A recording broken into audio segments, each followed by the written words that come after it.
Ассаляму алейкум ва рахматуллахи ва баракатух.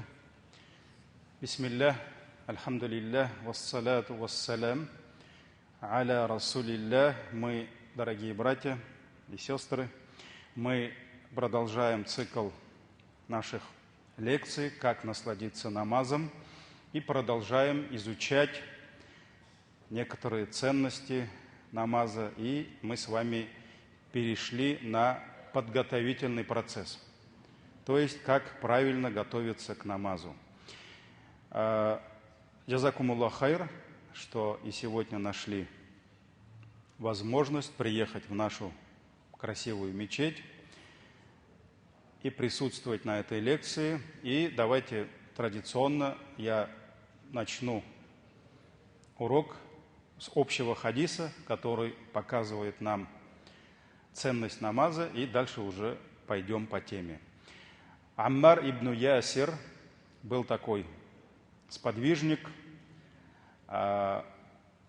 радиаллаху анхума, пусть Аллах будет доволен и им, и его отцом Ясиром, рассказывает, что он слышал, как посланник Аллаха, саллаллаху алейхи вассалям, сказал: иногда человек завершает молитву, то есть он совершает намаз и завершает его, однако ему записывается вознаграждение, аджр саваб, только за 1/10 часть его молитвы.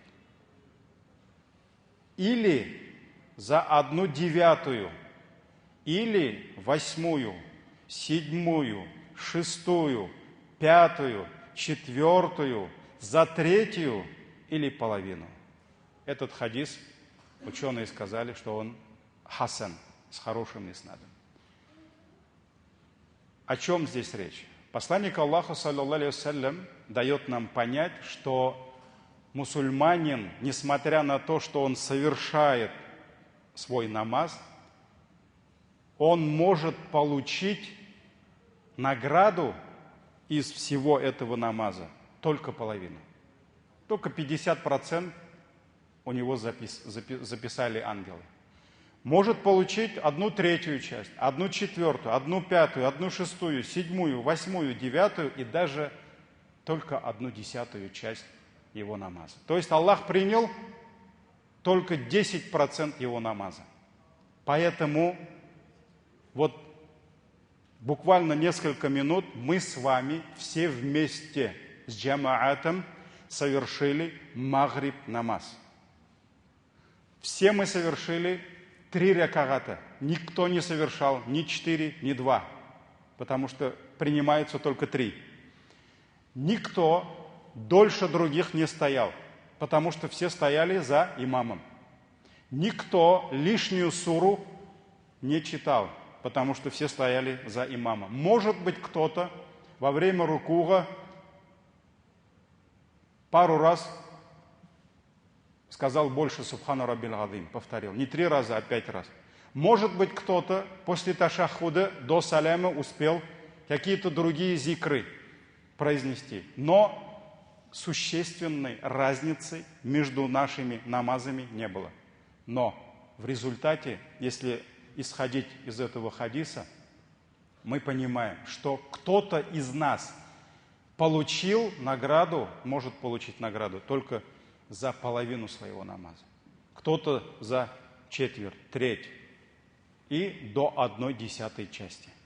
То есть кто-то из нас получил награду только 10% всего его намаза, из всего его намаза. То есть все мы одинаково можем совершать, но по мере состояния нашего сердца, смиренности, понимания, чего ты делаешь, что ты совершаешь, да, мы можем получать абсолютно разные награды.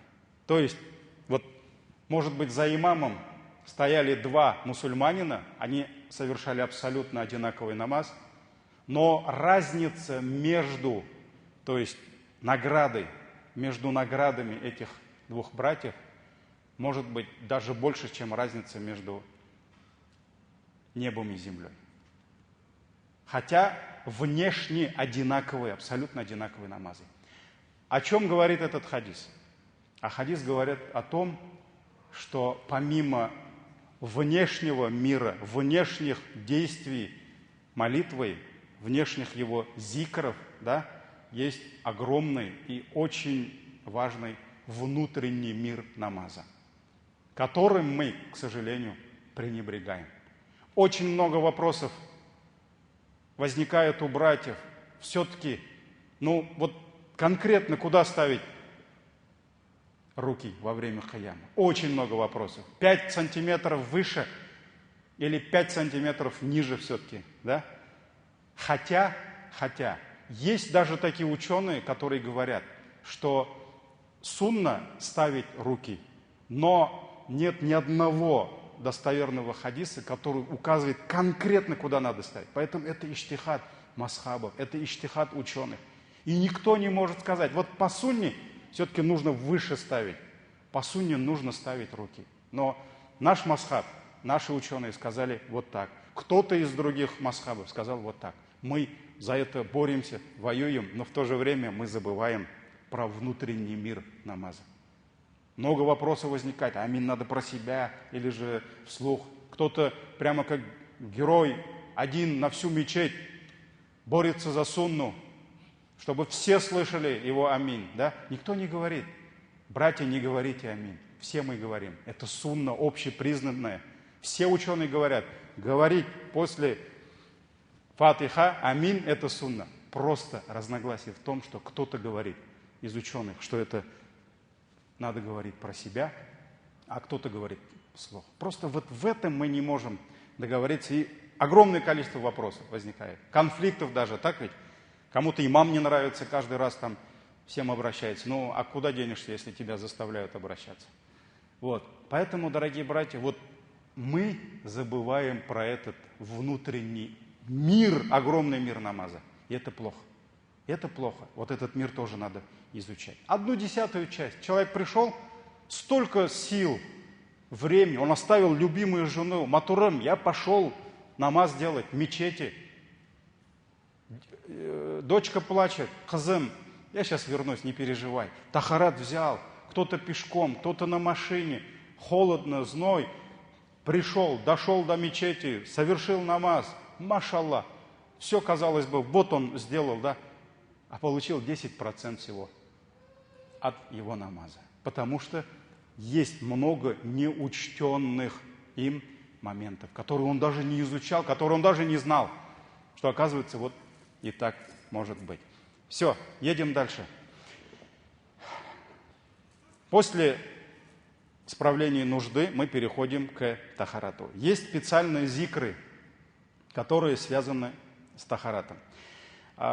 Конечно, что касается тахарата, мы должны понимать, что тахарат – это ключ к намазу. Без тахарата намаз не принимается. Бесполезно совершать намаз без тахарата. Поэтому даже некоторые ученые, кстати, вот в этом ханафитский масхаб, один из таких самых строгих, некоторые ханафитские ученые даже говорят, что если мусульманин, зная, что у него нет тахарата, он будет совершать намаз, это будет как насмехательство над намазом. То есть это даже, некоторые даже говорят, может быть, это даже ближе к куфру, потому что он издевается над этим великим поклонением. Поэтому это, тахарат – это условие намаза. Перед началом омовения сунна призывает нас произнести имя Аллаха. Где-то бисмиллях говорится, где-то бисмилляхир рахманир рахим. Некоторые ученые утверждают, что они напоминают нам хадис, который передал Абу Хурайра, где посланник Аллаха, саллаллаху алейхи ва саллям, сказал, что нет тахарата, нет намаза у того, у кого нет тахарата, и нет тахарата у того, у кого нет слов бисмилля, кто не сказал бисмилля. И они, опираясь на этот хадис, утверждают, что это обязательно, и тахарат как бы даже не считается, но большинство всех ученых, да, не только наш ханафитский масхаб, большинство ученых, и шафииты, и хамбалиты, они говорят, что это сунна. И этот хадис, у него иснад зариф, есть слабость в иснаде, поэтому они не берут его как доказательство. Поэтому это сунна, говорит бисмилля. Следующий вопрос. Есть некоторые книги, где авторы книг приводят зикры во время омовения. То есть зикры, которые, когда ты, например, руки моешь, есть специальные зикры. Когда споласкиваешь рот, там, о Аллах, дай мне испить из, например, озера Каусар в судный день. Когда споласкиваешь нос, там, о Аллах, дай мне почувствовать благоухание рая. Когда лицо моешь, специальный зикр. Когда массах делаешь специальный, вплоть до ног. То есть, когда даже ноги моешь, там, о Аллах, дай мне возможность пройти через сират и так далее, и так далее. Ученые, давайте всех не будем, у нас времени мало. Имам Ан-Навави в своей книге, у него есть хорошая книга, Аль-Адкар называется, вот такая, есть перевод на русский язык, да, зикры. Там он все-таки утверждает, что нет ни одного хадиса, который указывает на эти зикры. То есть мы видим некоторые саляфус салих, то есть предшественники, кто-то из них говорил эти слова. Это просто он говорил как свои слова. Но ученые 4 масхабов, имамы 4 масхабов, и также в хадисах мы этого не видим. Имам Ан-Навави, это его слова. Когда мы завершаем омовение, также приходят в сунне свои зикры. Все эти зикры мы приводить не будем, но я буквально приведу вам 2 варианта зикров. Все не будем, потому что у нас времени мало.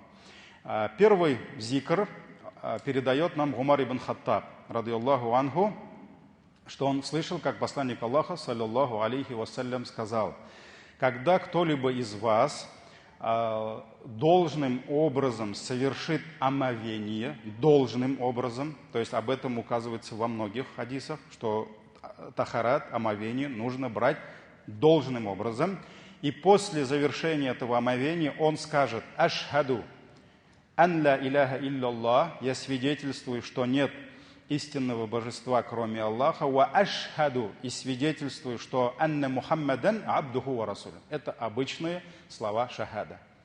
То есть и свидетельствую, что Мухаммад его раб и посланник. То есть кто скажет после завершения омовения «ашхаду ан ла иляха илляллах ва ашхаду анна Мухаммадан абдуху ва расулю», все мусульмане, они эти слова знают, потому что они мусульмане, да? Они поэтому и мусульмане.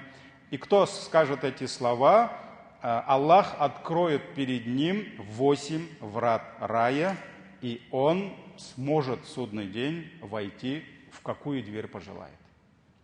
Вот. То есть, если мы сделаем привычкой каждый раз, когда завершаем тахарат, может быть, не знаю, каждый должен как-то по-своему запомнить, кто-то, может быть, когда полотенцем будет вытираться, кто-то, когда воду будет закрывать. Вот надо сделать так, чтобы все это, вот эти все зикры, вчера мы говорили, да, бисмилля, Аллахумма инни ауду бика миналь хубуси валь хабаис, гуфранак, все это должно войти нам в привычку.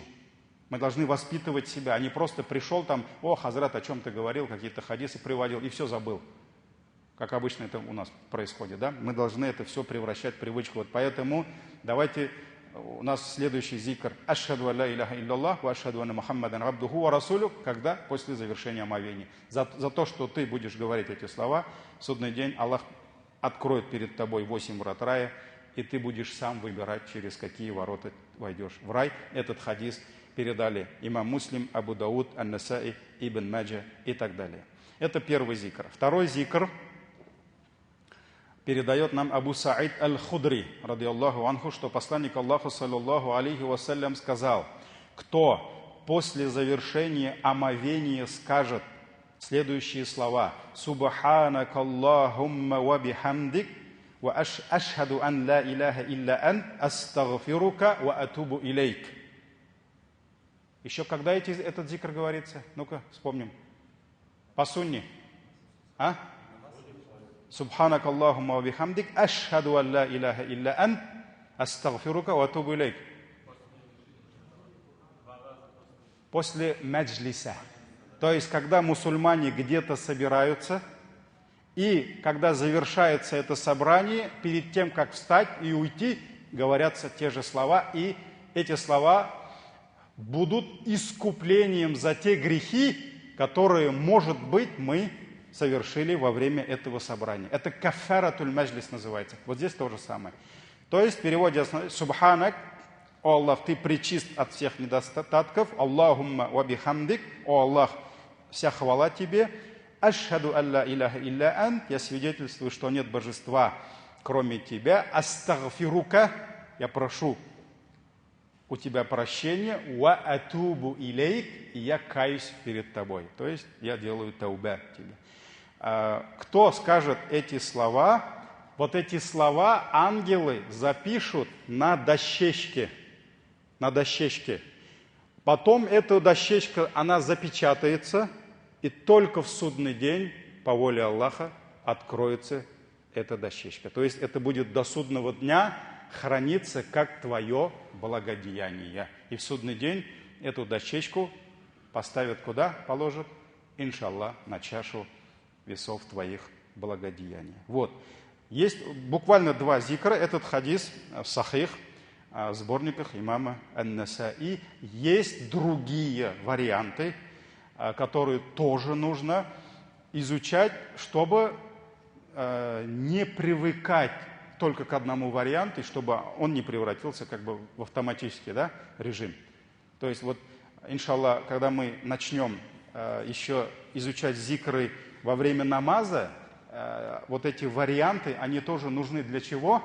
Чтобы ты в автоматическом режиме уже не стал говорить, сам не понимая, что ты говоришь, о чем ты говоришь. Вот здесь, поэтому после этого тахарата ты можешь сказать «Ашхаду ан ла илляха илля ант, ашхаду ан ла илляха илляллах, ва ашхаду анна Мухаммадан абдуху ва расулю». А в другой раз ты уже второй вариант можешь использовать, уже «Субханак Аллахумма бихамдик, ашхаду ан ла илляха илля ант, астагфирука ва атубу илейк». Следующий момент, если есть возможность, мы должны знать, что после завершения омовения желательно совершить 2 ракаата намаз. 2 ракаата дополнительной молитвой. Ну, это называется намаз тахарата, тахарат намаза. Хадисов очень много, но я буквально 2 варианта только вам прочитаю, чтобы вы запомнили. Первый вариант передает нам Бурайда, радиаллаху ан. Однажды, он рассказывает, однажды утром посланник Аллаха послал кого-то, сподвижников, за Билялем и спросил его: «О Биляль, чем же ты опередил меня в раю?» Чем ты опередил кого? Пророка, саллаллаху алейхи вассалям. Где? В раю. Когда бы я не входил в рай, я слышал топот твоих ног перед собой. То есть он услышал топот его ног перед собой. И Биляль ему ответил: «О посланник Аллаха, когда бы я не произносил азан», а он был муазином, да, я всегда старался совершать 2 ракаата. И когда бы я не нарушал свое омовение, тахарат, я сразу же совершал омовение, и я считал, что должен совершить ради Аллаха 2 ракаата. То есть, чем он опередил? И посланник Аллаха сказал: «Да, по этим 2 причинам ты опередил меня». То есть, получается, у него были 2 превосходства. Да? Первое, когда бы он не говорил азан, после азана он старался 2 ракаата намаз совершить. И второе, он, когда бы у него тахарат не портился, он сразу брал тахарат. И даже есть хадис: «Ла юхафиду аля вуду и илля мумин». Посланник Аллаха, саллаллаху алейхи ва саллям, сказал: хранить постоянный тахарат может только настоящий мумин, верующий. То есть всегда с тахаратом, вот испортился тахарат, пошел и тахарат взял сразу. Только настоящий верующий может хранить свой тахарат, всегда быть с тахаратом. И вот это первое, то есть после азана он 2 ракаата совершал намаз. И второе, когда бы у него не портилось омовение, он сразу же совершал омовение, а после совершал 2 ракагата намаза. Этот хадис передал имам Ахмад и Тирмизи. А следующий хадис в сборниках имама Аль-Бухари и Муслима, где посланник Аллаха, саллаллаху алейхи вассалям, сказал: тому, кто совершит омовение. То есть сначала, до этих слов, пророк, саллаллаху алейхи вассалям, показал, как нужно правильно взять омовение. Он показал. Об этом я не буду говорить, потому что долго. Потом, как он завершил омовение, он сказал следующие слова: тому, кто совершит омовение, подобное этому моему омовению, как я вас научил, а потом совершит молитву в 2 ракагата, не думая при этом ни о чем постороннем. Это наша тема уже, да? Смиренно. Смиренно, должным образом совершит 2 ракагата, будут прощены его предыдущие прегрешения. Аллах простит его предыдущие прегрешения. Этот хадис в сборниках имама Бухари и Муслима. Вот, у нас пошел процесс. Мы сказали бисмилля, взяли должным образом тахарат, омовение, потом обратились к Аллаху специальными словами, зикрами, так ведь? Потом совершили 2 ракагата намаза. Идем дальше. Нам нужно пойти в мечеть. Почему пойти в мечеть? Можно и в мечетью тахарат взять, так ведь? Но во многих хадисах все-таки указывается про джамагат, когда пророк, саллаллаху алейхи ва саллям, рассказывает про превосходство, достоинство джамагат намаза, он начинает уже говорить с дома мусульманина. То есть мусульманин, кто совершил омовение дома и потом направился в мечеть. То есть, конечно же, лучше в мечеть уже прийти с тахаратом, если есть, конечно, возможность. Потому что кто-то, может быть, с рынка прибежал, с работы, а там невозможно тахарат взять, да? Но если есть возможность, это лучше. Поэтому мусульманин выходит в поход. Куда? В мечеть, дом Аллаха. Это, конечно же, отдельная церемония, это отдельное поклонение, поэтому мусульманин, выходя, уже оставляя свой дом, направляясь в мечеть, он уже должен обновить свой ният, он идет куда? В дом Аллаха. Для чего? Совершить самый великий вид поклонений после имана. Посланник Аллаха, саллаллаху алейхи вассалям, научил нас делать специальные дуа. Специальная есть мольба, когда человек идет в мечеть. Абдулла ибн Аббас, ради Аллаху анхума, передает, что посланник Аллаха, саллаллаху алейхи вассалям, когда направлялся в мечеть, то есть, выйдя из дома, направлялся в мечеть, он обращался к Аллаху следующими словами: «Аллахумма дж'аль фи кальби нура, ва фи лисани нура, вадж'аль фи сам'и нура, вадж'аль фи басари нура, вадж'аль мин хальфи нура, ва мин амами нура, вадж'аль мин фауqи нура, ва мин тахти нура, Аллахумма а'тини нура». То есть он говорил: Аллахумма, о Аллах, идж'аль фи кальби нура, о Аллах, освети мое сердце, дай нур моему сердцу. Вафи лисани нура, в моих словах, в моем языке, дай, освети мой язык. Вадж'аль фи сам'и нура, освети слух мой, то есть дай мне свет моему слуху. Вадж'аль фи басари нура, освети зрение мое, то есть дай моим глазам нур, свет.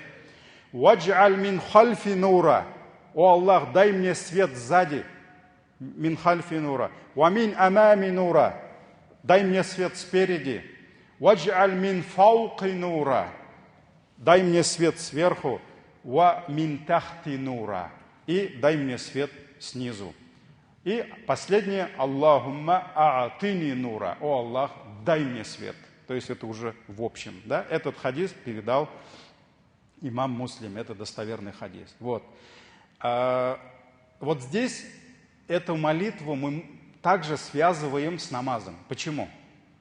Потому что в другом хадисе, в Сахих Муслим, это длинный хадис, я одну часть только вам привожу, посланник Аллаха, саллаллаху алейхи ва саллям, сказал: «Ас-саляту нур». Намаз является нуром, светом. То есть намаз – это уже свет.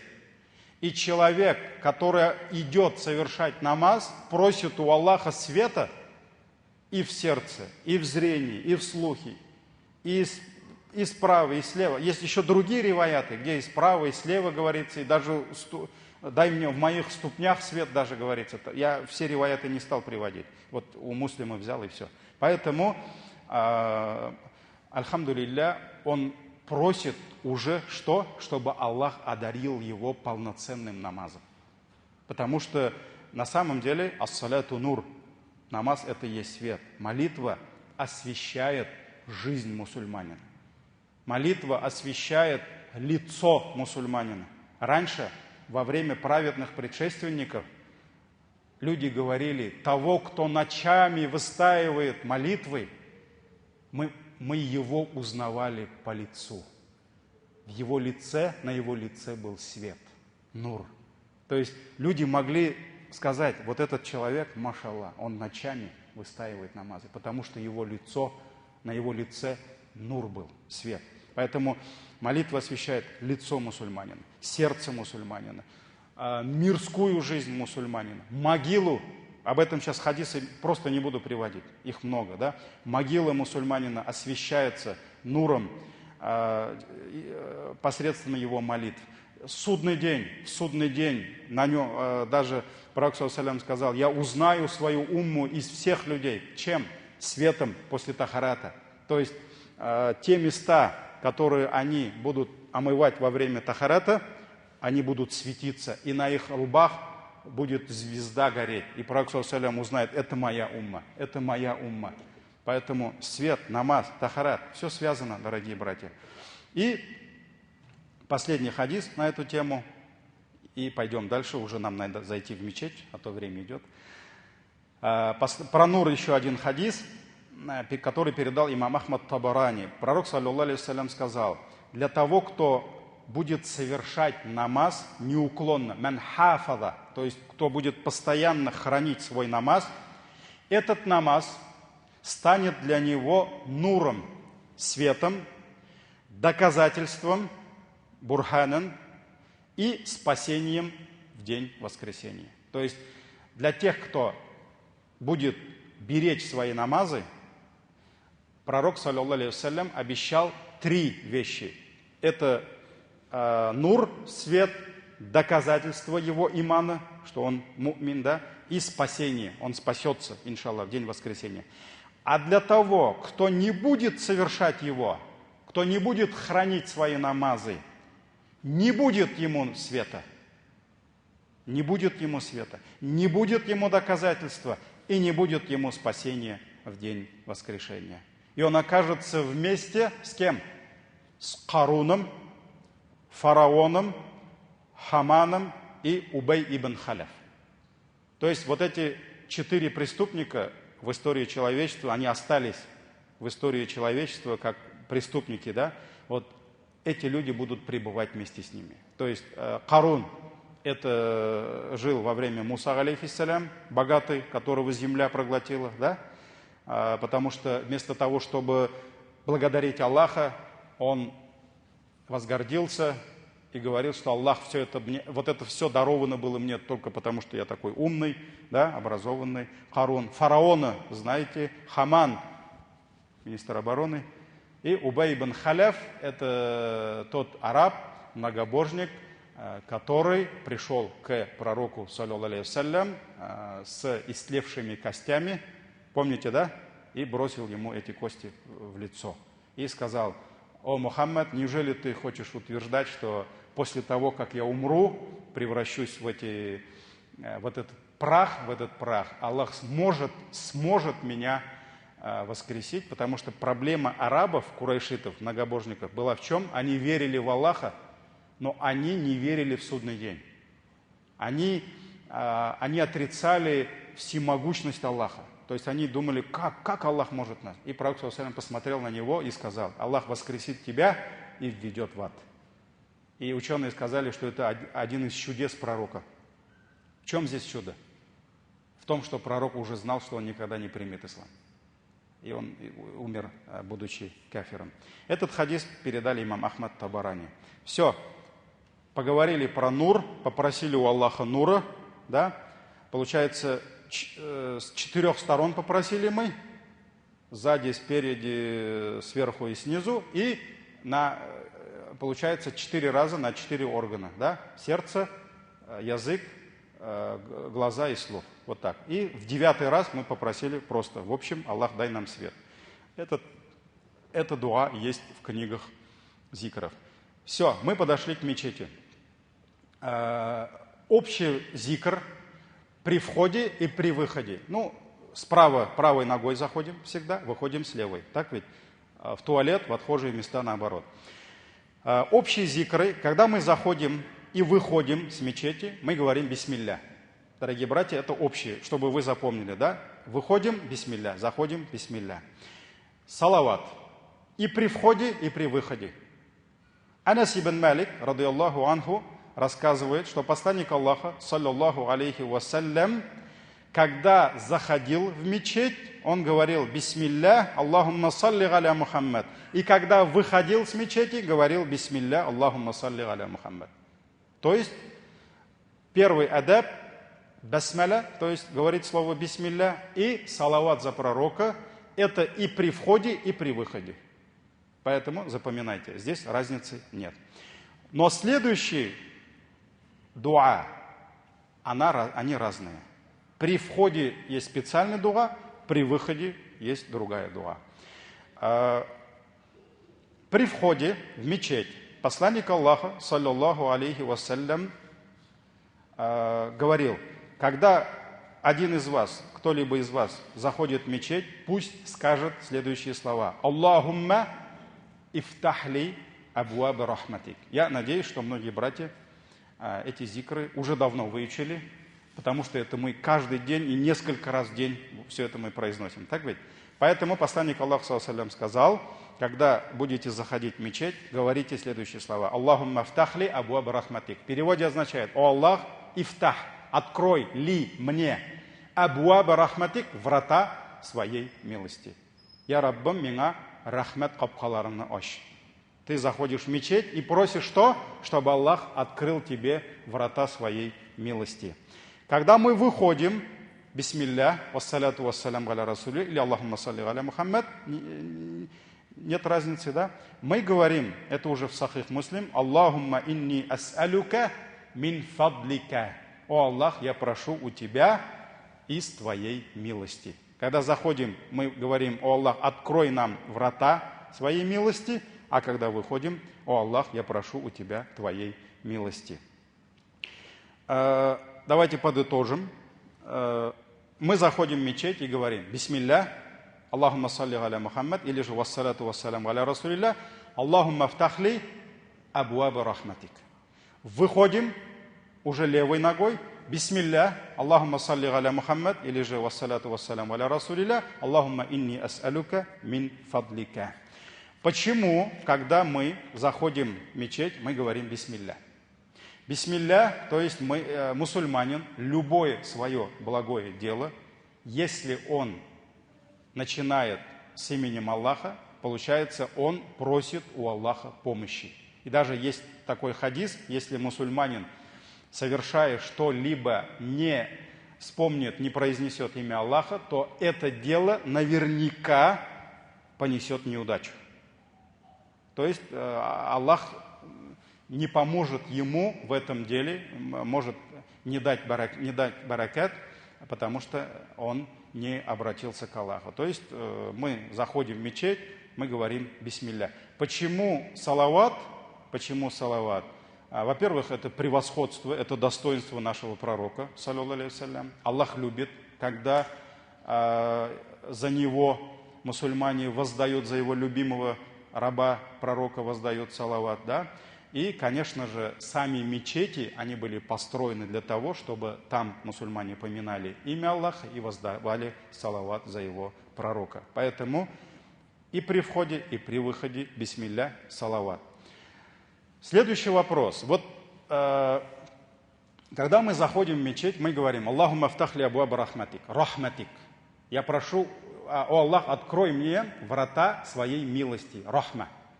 Слово рахма означает милость. Да? А когда выходим, мы просим фадлик. О Аллах, Аллахумма инни ас'алюка мин фадлика. О Аллах, я прошу у тебя твоего фадля. Фадль – это тоже рахма, это тоже милость. Это тоже милость.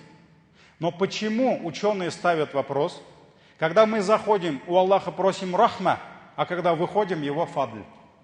Потому что в сунне ничего просто так не бывает.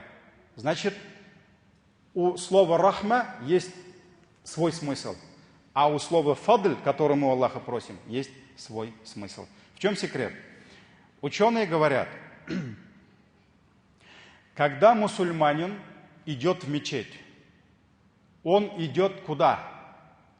Дунья остается где? Сзади. Он оставляет дунья и идет куда? В ахира. Он идет для вечной жизни. Даже ученые говорили, праведные предшественники говорили, «Ас-саляту миналь ахира, ва ида дахальта фиха, харачта минад дунья». То есть они говорили, что молитва – это часть ахира, вечной жизни. Это не дунья, это вечная жизнь. Поэтому если ты вошел в мир молитвы, ты вышел из дунья. Все, дунья осталась. Поэтому мусульманин, который идет в мечеть совершить намаз, заходит через порог, он ищет что? Он за дуньей пришел? Нет, он ищет. Он дунью оставил там. Он оставил магазин, он оставил завод, он оставил рынок, он оставил красивую дунью, жену свою, детей, машину, все. Он идет, ищет ахира. Но ученые говорят, чтобы что-то найти, приобрести в вечной жизни ахира, нужна милость Аллаха. Даже в рай, пророк ﷺ сказал, вы можете войти только по милости Аллаха. Если Аллах смилостивится над вами, Он подарит вам рай. Без милости Аллаха никто в рай не сможет войти. Поэтому, чтобы что-то получить из ахира, вам нужна милость Аллаха.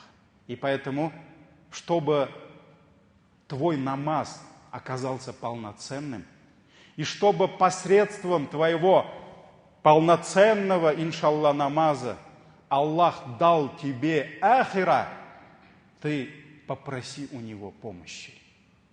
Скажи Ему, Аллахумма фтахли абуабу рахмати. О Аллах, открой для меня врата своей милости. То есть, получается, мы уже просим у Аллаха, что? Чтобы Аллах помог нам совершить вот это поклонение наилучшим образом. То есть, мы просим у Него что? Ахира. А когда мы уже совершили намаз, мы идем обратно куда? В дунья. Потому что это есть сунна. То есть это есть закон Аллаха. Мы совершили намаз, все, мы должны быстрее возвращаться к дунья, потому что ждет работа, ждут люди, клиенты ждут, поле ждет непаханное, жена ждет, дети ждут. За квартиру надо платить.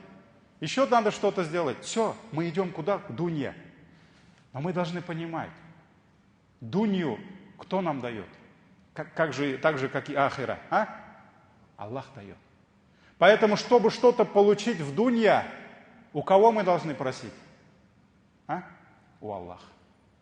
Поэтому, когда мы выходим, мы говорим, Аллахумма инни ас'алюка мин фадлика. О Аллах, я прошу у тебя фадлик, твою милость. Но не рахма. Почему? Потому что, когда Аллах говорит нам в Коране про Его мирские блага, Он говорит, это не рахма моя, а фадлюн. Он использует другое слово. Доказательство этому сура Джумга, 10 аят. Аллах говорит, «Фаида худиятис саля». То есть сначала Аллах говорит, услышали азан в пятницу, все, оставьте торговлю, оставьте все, идите, спешите к поминанию Аллаха. Но, когда совершится намаз, «Фанташиру филь ард». То есть Аллах не говорит, сидите в мечети. Все, идите по земле, «Вабтагу», и ищите, что? «Мин фадлиллях». Фадль Аллаха, милость Аллаха. «Вадкуруллаха кафиран, ла'аллякум туфлихон». И поминайте Аллаха многократно, быть может, вы преуспеете. Вот основываясь и на этот аят, ученые говорят, чтобы найти ахира, нужна рахма. Поэтому, когда ты идешь, ты рахма просишь. А чтобы найти свою дунья, чтобы заработать денег, прокормить свою семью, обеспечить семью, чтобы избавиться от нищеты, построить свою дунья, это тоже наш фарс на нас. Так ведь? Тебе что нужно? Тебе милость Аллаха нужна, которая называется фадлюллах уже, да, не рахматуллах. Поэтому, когда ты выходишь, ты уже просишь у Аллаха, чтобы Аллах тебе дунья дал. Чтобы вот это все мирское тебе дал, ты просишь у него помощи. Получается, 2 бараката в этих 2 зикрах, да? Заходишь, просишь, чтобы Аллах тебе ахира дал, намаз дал, а выходишь. Из-за этой молитвы, иншаллах, Аллах тебе откроет дунья. Потому что, это сунна. Вот в этих зикрах есть абсолютно все. Поэтому в этом разница между рахма и фадля. Я смог объяснить? Я как-то раз, помню, третьеклассникам правила таджвида объяснял. Правила таджвида объяснял. Я еще на практике был, мне было 16 лет. Мне дали 3 класс, вот, говорит, тебе, научи их таджвиду. Я когда 40 минут им объяснял одно правило, я спрашиваю, я говорю, вы поняли? Они говорят, да. Я говорю, не то, что вы, я уже сам понял это правило. Потому что на 35-й минуте примерно я понял, что до этого, оказывается, я это правило не понимал. Но пока я им объяснял, машаллах, Аллах мне открыл, я сам понял это правило на всю жизнь. Вот, значит, все. Про зикры мы с вами уже поняли, да? Заходим, учим эти зикры, дорогие братья. Учим домашнее задание. Кто не выучил, да? Аллахумма афтахли абуаба рахматик. Выходим, бисмилля, ассаляту вассаляму аля расулю. Аллахумма инни ас'алюка мин фадлика. Кто пока не выучил, поймите значение этих слов, пока хотя бы своими словами. Все, дальше. Азан. Во многих хадисах, которые указывают на достоинство джамагат намаза, говорится именно про приход мусульманина на джамагат намаз до азана. И когда описываются истории праведников, великих ученых, как они совершали джамагат намаз, именно говорится, что они до азана приходили. Потому что очень важный вот этот период, когда ты приходишь до азана. И ты вместе с муазином, все, конечно, азан не будут говорить, но ты слышишь азан. Это очень важно. Почему? Давайте сегодня, иншаллах, я надеюсь, что мы успеем до конца поговорить об этом. Азан. Это, знаете, в азане Аллах Тааля спрятал очень много сокровищ. И если сказать честно, мы сегодня просто пренебрегаем ценностью азана. И почему-то это всегда было так. Даже Умар ибн Хаттаб, когда был халифом, они где-то в одной мечети собрались, о чем-то говорили, потом пришло время азана. И Умар ибн Хаттаб сказал, давайте пусть кто из вас скажет азан. И тогда один из которых таких приближенных ему авторитетных людей сказал, а вот там у нас, говорит, этот есть, хазматчивар, говорит, слуга, сейчас он скажет, юноша. И он посмотрел такой и говорит, вы, говорит, не понимаете ценность азана. Я, говорит, клянусь Аллахом, если бы, говорит, меня не отвлекали хлопоты, проблемы халифата, то есть если бы я не был халифом, скажем, президентом, да, я бы ни один азан никому из вас не давал бы. Потому что на самом деле в азане очень много ценностей, и мы с вами упускаем эти ценности. Посланник Аллаха, саллаллаху алейхи вассалям, очень много говорил своим сподвижникам о ценностях азана. И в конце концов даже появились люди, которые прямо завидовали белой завистью, конечно же, муазинам, потому что они боялись, то есть Пророк саллаллаху алейхи вассалям так много рассказывал о тех наградах, которые получат муазины, что некоторые люди начали думать, что всю награду, оказывается, они получат, а нам ничего и так и не останется. На самом деле очень много хадисов он говорил. И Абдулла ибн Амр передает этот хадис, сборник имама Ахмада, Абу Дауда. Абдулла ибн Амр рассказывает, как-то раз к пророку, саллаллаху алейхи вассалям, подошел человек и сказал, «Я Расуляллах, муазины, те, которые говорят азан, они обошли нас, обогнали нас, все, мы уже остались там, сзади, То есть вся награда им. На что посланник Аллаха, саллаллаху алейхи вассалям, ответил: говори то, что говорит муазин. То есть повторяй за муазином, и когда ты закончишь свои слова, то обратись к Аллаху, и Аллах ответит твоей мольбе. То есть два момента мы должны запомнить. Человек пришел и говорит: я Расуль Аллах, вся награда муазинам, нам ничего не остается. Посланник Аллаха, саллаллаху алейхи вассалям, отвечает конкретно на его вопрос. Говори то, что говорит муазин. То есть повторяй за ним. Сунна призывает нас повторять за азаном. Поэтому, когда муазин говорит Аллаху Акбар, мы про себя. Аллаху Акбар, Аллаху Акбар. Ашхаду ан ла иляха илляллах, ашхаду ан ла иляха илляллах. Мы повторяем азан. Да? Когда завершишь азан, повторение, обратись к Аллаху, и Аллах ответит тебе. Об этом он даже не просил. Но пророк саллаллаху алейхи ва саллям еще второй момент, указал на второй момент, что дуа после азана, что принимаются. Так ведь? Имам Ахмад, Абу Дауд передали этот хадис. Следующий хадис передает нам Абу Саид аль-Худри. То есть, вот давайте запомним, чтобы получить награду, ту награду, которую получает муазин, что нужно делать? Хадис. Нужно повторять за муазином. Если любой человек будет повторять за муазином, он получит такую же награду. Вот вам хадис. Есть хадис, нет? Есть. Все, это мы запомнили, надеюсь. Потому что, муазина, вот сейчас, как бы вы ни хотели, каждый муазин, он не станет сейчас, и в хором мы же не будем азан говорить. Все равно азан достанется только одному. Но пророк саллаллаху алейхи ва саллям сказал: не переживайте, повторяйте за муазином, и вы получите такую же награду, которую получит муазин. Это запомнили. А какие награды? Хадисов очень много. Получает муазин. Хадисов много. Я приведу буквально несколько. Буквально два хадиса. Или один. Абу Саид аль-Худри передает первый хадис. Я слышал, как посланник Аллаха, саллаллаху алейхи вассалям, сказал: каждый человек, каждый джин и другие создания, которые услышат азан, в судный день они будут свидетельствовать за этот азан, что они слышали этот азан.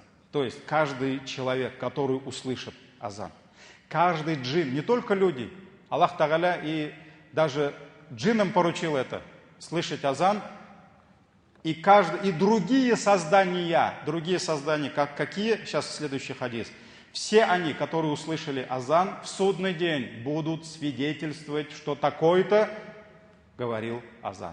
Это первый хадис. Хадис передал имам Аль-Бухари. Второй хадис. Барра ибн Газиб передает, что посланник Аллаха, саллаллаху алейхи ва саллям, сказал: Аллах, его ангелы воздают салават за тех, кто совершает намаз в первом ряду. И каждое создание, живое и неживое, которое услышит голос муазина, азан, да, каждое живое и неживое, каждый из них будет свидетельствовать, что он говорил азан, и будут просить за него прощения. То есть даже жонсыз, камни, стены, вот этот стол, даже они будут слышать азан и будут просить прощения за него, за муазина, и, иншаллах, будут что? Судный день свидетельствовать за него. Поэтому каждый человек, каждый джин, каждое животное, даже если где-нибудь собачка там бежит, она тоже будет свидетельствовать. Да? Каждая птица, мы не знаем, сколько птиц, каждое дерево, каждая трава, река, гора, все живое и неживое, сказал пророк саллаллаху алейхи ва саллям, все они будут слушать азан и будут свидетельствовать за муазина. Поэтому пророк саллаллаху алейхи ва саллям выбирал муазинов самым красивым и наилучшим голосом, так ведь, чтобы все слышали. Вот. Второй хадис, вот Барра ибн Газиб, да, но здесь очень интересный еще момент. В конце хадиса пророк саллаллаху алейхи ва саллям сказал: сколько мусульман ответят азану муазина, ему будет столько и награды.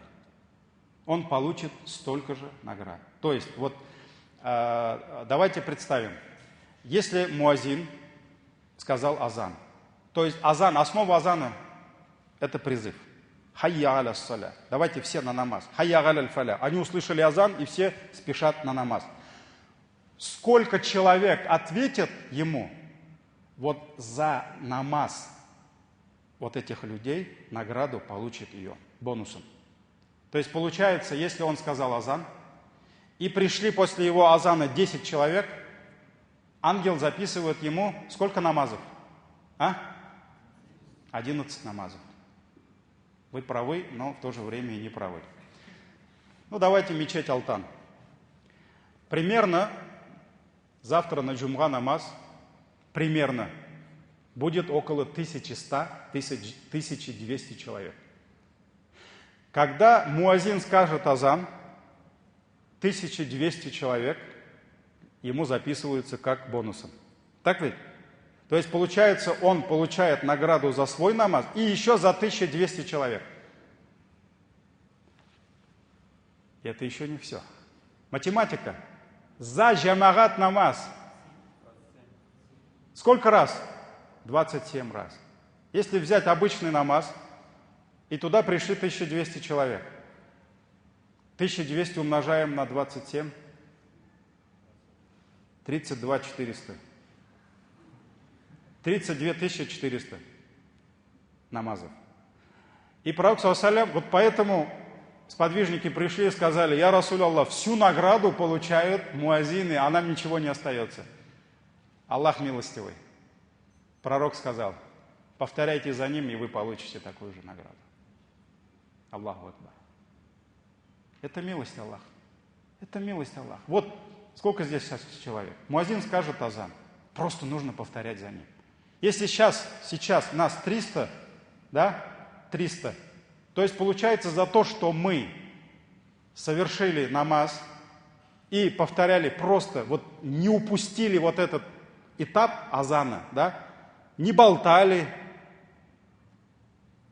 закрыли WhatsApp, я понимаю, тяжело, убрали Telegram, все, и повторяли за муазином. 300 человек умножаем твой намаз на 300. 27 раз 300 умножаем на 27. Ну, дома будете умножать. И сколько награды мы получаем за то, что просто мы с вами, машаллах, не стали пренебрегать азаном. Так ведь? Вот. Все, это насчет азана. Это насчет азана. При повторении азана мы повторяем то же самое, только в двух местах.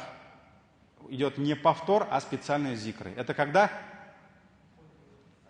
То есть Аллаху Акбар, все повторяем. Ашхаду алла илляха илляллах, ашхаду анна Мухаммада Расулуллах, все повторяем. Хайя аля салях, хайя аля фалях, когда идет конкретный призыв. Когда муазин говорит хайя аля салях, хайя аля фалях, мы говорим ля хауля ва ля куввата илля билля. Да, то есть быстро объясню, в чем смысл. Хайя аля салях означает спешите к намазу. Так ведь? Спешите на намаз. И мы говорим, муазин говорит, хайя аля салях, давайте все спешите на намаз. Поэтому даже по сунне поворачиваем голову, так ведь, чтобы все слышали, раньше микрофонов не было. Вот, хайя аля салях, спешите на намаз. А все, кто его слышит, они говорят, ля хауля ва ля куввата илля билля. Но слово ля хауля ва ля куввата илля билля, на самом деле, это величайшие слова, но мы их немножко неправильно переводим. То есть перевод, он не передает весь смысл этих слов. Мы говорим ля хауля ва ля куввата илля билля, то есть нет силы и мощи, кроме как у Аллаха. Это правильный перевод. Но куа – это сила, это мощь. Но хауль, ля хауля, нет хауля и нет ля куввата, нет куввата, да? Нет силы и мощи. Вот это хауль, что это означает хауль? Халь. Кейфаль халь. Халимниши говорят, да, состояние. Хауль – это состояние созданий. Абсолютно всех созданий. Да? Вот это твое состояние, состояние твоей души, твое настроение, твое здоровье, это состояние здания, состояние каждой молекулы, каждого атома. И о чем мы говорим, произнося эти слова? Ля хауля. То есть ни одно создание не может поменять свое состояние, не может поменять свое место, кроме как по воле и велению Аллаха. То есть никто не может, ни один кафир не сможет быть мусульманином, кроме как по воле Аллаха. Что-то плохое не сможет стать хорошим, кроме как по воле Аллаха. Да? Факир, нищий, не сможет стать богатым, кроме как по воле Аллаха.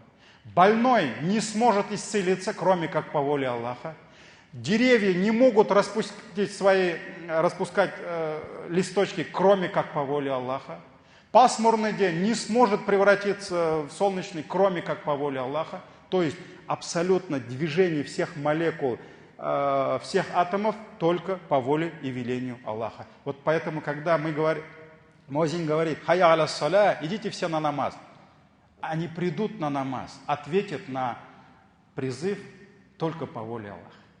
То есть поэтому, когда «Хайя аля саля» говорит мусульманин, и муаззин, мы говорим «Ля хауля ва ля куввата илля билля». То есть, если Аллах пожелает, то есть нет силы и мощи, кроме как по воле Аллаха.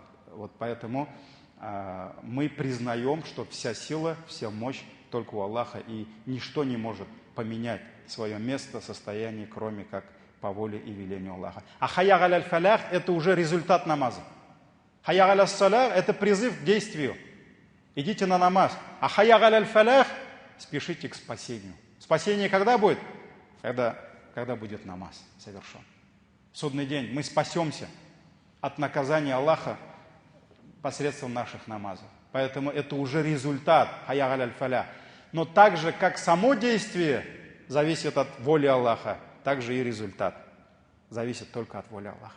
Чтобы наши намазы оказались достойными того, чтобы Аллах их принял, и чтобы мы в судный день увидели результат, ожидаемый от намазов. Это все зависит от кого?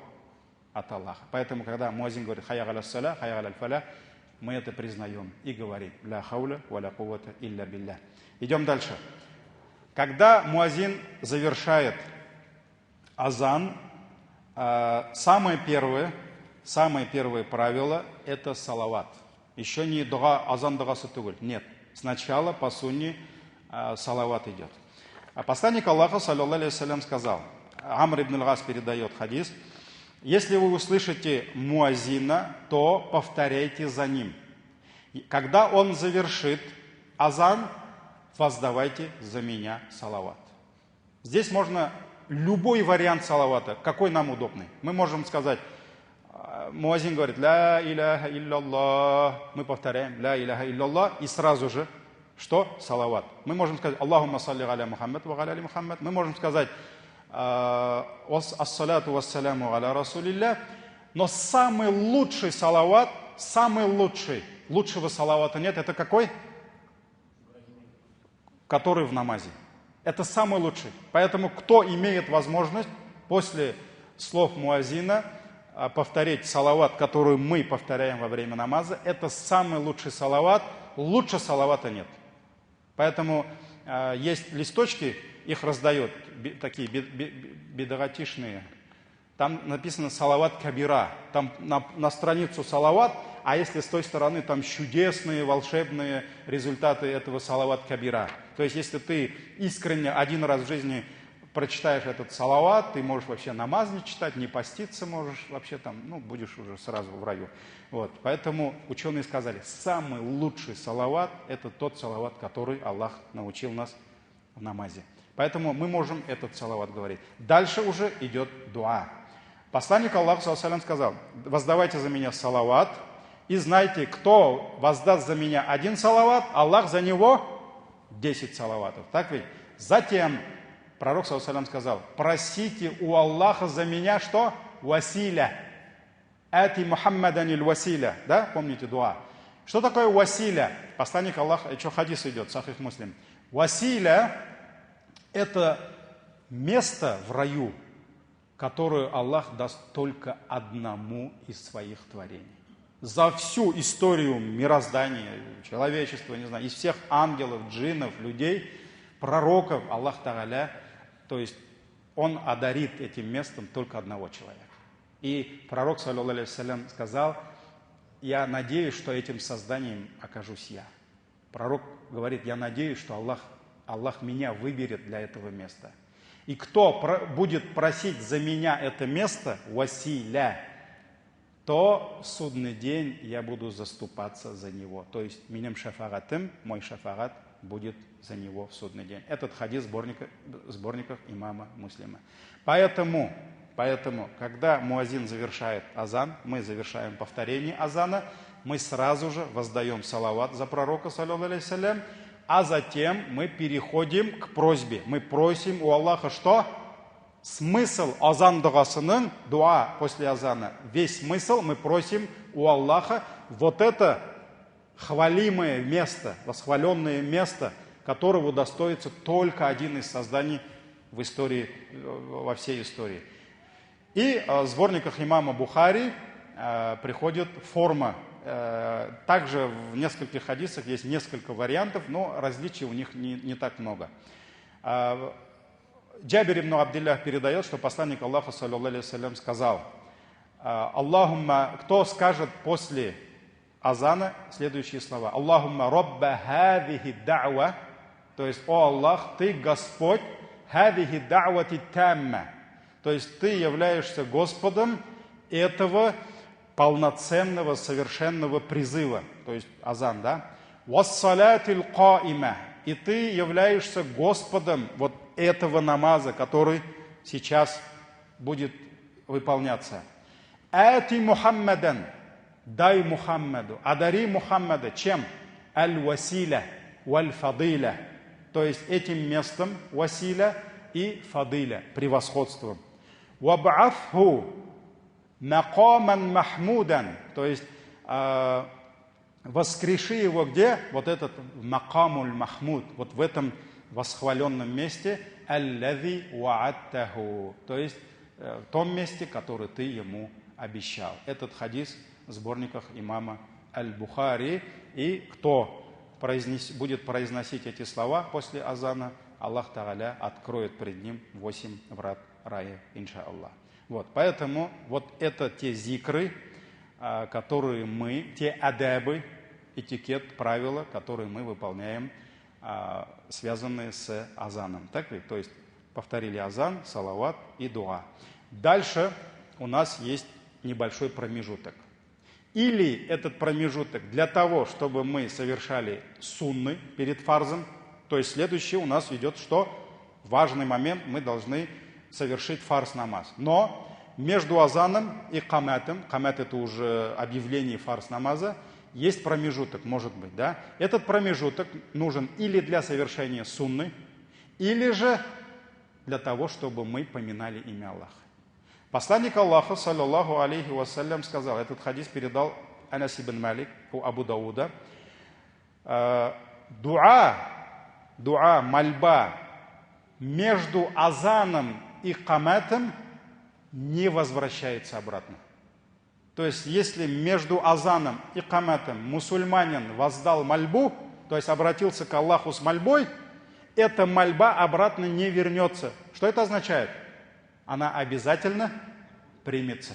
Она обязательно примется. Поэтому один из самых величайших моментов для дуа, то есть когда дуа наши принимаются, это между азаном и каматом. Поэтому, дорогие братья, я призываю себя, потом вас, чтобы мы ценили это драгоценное время. Пока муазин не встал и не объявляет начало фарза, да, обращайтесь к Аллаху. Оставьте телефоны, оставьте пока любимых жен. Обратитесь к Аллаху за любимую жену. Попросите счастья, богобоязненности, это будет лучше. Оставьте детей, оставьте там бизнес еще. Я даже вижу братьев во время хутбы, они сидят в WhatsApp. Это преступление у Аллаха. Посланник Аллаха саллаллаху алейхи ва саллям сказал: если кто-либо из вас услышит, что кто-то разговаривает во время хутбы, и он скажет ему не разговаривай, и у него, и у того намаз не принимается. Все. А тут человек, это же значит, даже нельзя говорить ему нельзя. А что он говорит, если кто-то сидит, там улыбается, что-то там пишет, там что-то, алло, да, все, оставьте, это вы без намаза остаетесь. Поэтому это насчет хутбы. А насчет того, чтобы вот этот промежуток, надо его ценить. И даже, дорогие братья, все, завершаю. Вот эти даже сунны, которые приходят до намаза, да, это тоже, это своеобразная разминка перед выполнением чего? Самого главного, фарза. Вот спортсмены, я думаю, кто-то когда-то занимался спортом, да? Тренеры, они всегда нам говорили, нужна разминка. Перед прыжком, перед борьбой нужно согреть мышцы. Человек должен что? Сделать разминку, потому что наверняка у него не будет результат лучший. Наверняка он получит травму за то, что у него не было разминки. Вот этот весь процесс, о чем мы с вами уже говорим несколько дней, это как разминка. Перед главным боем, перед фарзом. Мы готовимся к фарзу. Для того, чтобы вот не получилось так. Ты сидишь на WhatsApp, не можешь оторваться от дунья, а муазин уже камят говорит, ты бежишь, еще нажимая там на кнопки, встаешь, и 3 раката ты не можешь прийти в себя. Или же ты приходишь в себя после саляма. Имам уже салям сказал, а ты такой, машалла, так я же на намазе был. А ты так, вот с этим дунья ты так и провел. Потому что пальцы ты оторвал от этих кнопок, да, телефон куда-то в карман засунул, но мозги твои, разум, мысли твои, сердце твое, оно же еще там. Ты еще 3 раката об этом думал. Вот так и намаз теряется 1/10 часть. Поэтому, дорогие братья, вот это все подготовительный процесс, он очень важен для намаза. Вот просто вот попробуйте соблюсти вот эти элементарные сунны, да, вот эти зикры, дуа, даже дуа. Вот дуа это самое простое поклонение, которое помогает тебе стать искренним. Вот во время дуа на самом деле искренности много. Почему? Потому что ты просишь за себя, для себя. Поэтому между азаном и камятом, когда ты взываешь к Аллаху, ты просишь у Него, это собирает твою искренность, твою смиренность. Ты же себе просишь, у тебя проблемы, ты просишь у Аллаха помощи. Это же тебе помогает стать искренним, смиренным. А тут сразу намаз. И эта смиренность, она уже с тобой. Поэтому, дорогие братья, вот это все очень важно. Но давайте мы подготовительный процесс завершили. У нас еще, наверное, завтра у нас джумга, завтра будет, в субботу будет. Иншаллах, воскресенье, я, наверное, попрошу вас прощения, потому что я посмотрел, оказывается, у меня в Челнах лекция. Там уже у меня все обговорено, там уже будут ждать. Поэтому еще 2 дня давайте 2 дня мы будем разбирать намаз. Каям, рукух, что означают вот эти зикры. И завершим, иншаллах, ташахудом. У нас еще 2 урока. Да поможет нам Аллах и даст баракат, иншаллах. А вы уже в свою очередь, прошу вас ради Аллаха, используйте, научитесь этим зикрам и используйте, и вы увидите результат, иншаллах. Субханак Аллахума бихамдик, шаду алла иляха илля анта, астагфирука ва атубу илейк. Ассаламу алейкум ва рахматуллахи ва баракатух.